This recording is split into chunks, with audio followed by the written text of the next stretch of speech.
નમસ્કાર પરિવાર ન્યૂઝમાં હું નઈમ મુંડા। આજે વાત ઘોળ ગધેડાના મેળામાં રાજનીતિના નૃત્યની કરવી છે। દેશમાં લોકસભા ચૂંટણીનો પ્રચાર પ્રસાર સત્તાપક્ષ અને વિપક્ષ વચ્ચે જોવા મળી રહ્યો છે। રાજનીતિનો નશો નિરાળો છે, રાજનીતિનો મિજાજ પણ નિરાળો હોય છે। દરેક ઉતાર ચઢાવ દેખવા મળતા હોય છે। આજકાલની રાજનીતિના જેમાં એક શેર યાદ આવ્યો છે, હું રાજનીતિ જરાય નથી જાણતો પણ મને એટલી ખબર છે મારી સરકાર તું છે।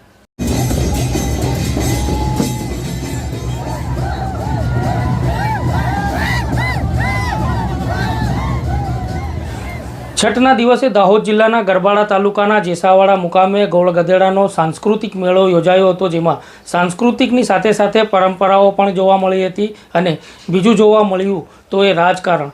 લોકસભાની ચૂંટણી માથે છે અને તેનો પ્રચાર થાય, ઉમેદવારને મતદારો ઓળખે, પોતાની પાર્ટીને ઓળખે, તે માટે ભાજપ અને કોંગ્રેસ બંનેના ખેસ પહેરેલા નેતાઓ અને કાર્યકર્તાઓ જોવા મળ્યા। હાથમાં પાર્ટીઓની ઝંડીઓ પણ દેખવા મળી અને સાથે સાથે કોંગ્રેસના ઉમેદવાર પણ આદિવાસી નૃત્ય કરતા જોવા મળ્યા। તો બીજી બાજુ ભાજપના નેતાઓ કાર્યકર્તાઓ પણ જોવા મળ્યા। આ અવસર હતો સંસ્કૃતિનો, પ્રાચીન સમયની પરંપરાઓને ઉજાગર કરવાનો। જિલ્લો આદિવાસી છે, અહીંયા તો વાર હોય કે તહેવાર, અમારા જિલ્લામાં સાંસ્કૃતિક અને પારંપરિક તહેવારો ઉજવાતા આવી રહ્યા છે।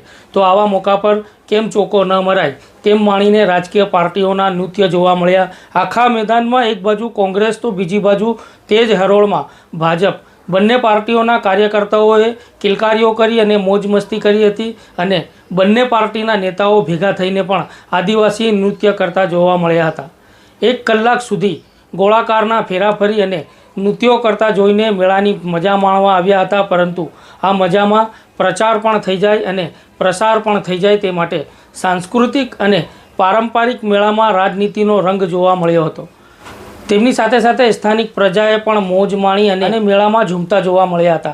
રાજકારણીઓ નાચી રહ્યા છે તો આપણે કેમ બાકી રહેવું, તેથી કેટલાક લોકોએ તો ભાજપ અને કોંગ્રેસના ખેસ પહેરી અને તેમના ગોળાકારના નૃત્યમાં પણ જોડાયા હતા। ઢોલવાળા પણ ઢોલ વગાડી અને તેમને નાચવા માટે મજબૂર કરતા જોવા મળ્યા હતા।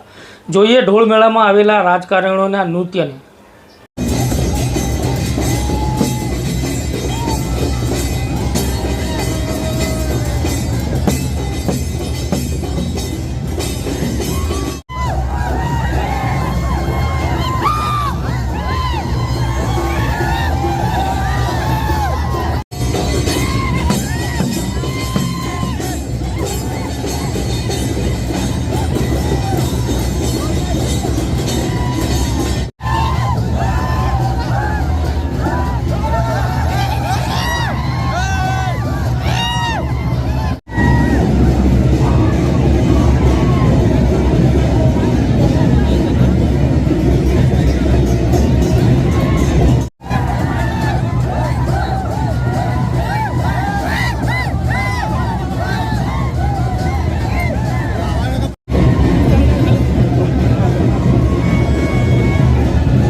તો દર્શક મિત્રો, લોકસભાની ચૂંટણી નજીક છે, રાજકારણની ચટપટી વાતો જાણવી છે, તેના વિશેની તમામ અપડેટ મેળવવી છે તો હમણાં જ અમારી ચેનલને યુટ્યુબ ઉપર સબસ્ક્રાઈબ કરો, બેલ આઇકન દબાવી અમારી સાથે જોડાયેલા રહો, જેથી તમામ નોટિફિકેશન તમને મળતી રહે. અને જો આપ અમને ફેસબુક અથવા ઇન્સ્ટાગ્રામ ઉપર જોઈ રહ્યા છો તો ત્યાં અમારી ચેનલને લાઇક કરો, ફોલો કરો અને શેર કરો.